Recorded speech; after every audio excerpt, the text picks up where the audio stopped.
if you have a Blavor solar power bank charger and you wonder how come it keeps showing that it's charging even though you don't have anything in it, and you're not outdoors, and that light keeps coming on, you hold down the power button and you think you can turn it off that way. You can't. There's nothing you can do to turn it off.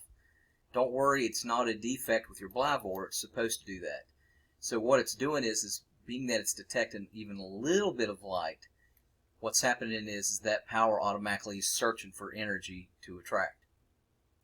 So one thing to get rid of that error is one thing you do is just lay it down.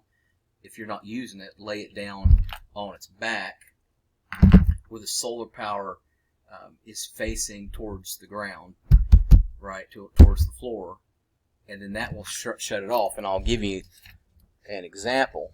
You see there the light now, and so if we put this over, you'll see that it turned off there. See that? And then when I lift that, I'll try it again. Okay, see, it's turned off, and it turns back on. So that's what's causing it's not a defect in your Blavor. All right, thanks for watching, and make sure you subscribe.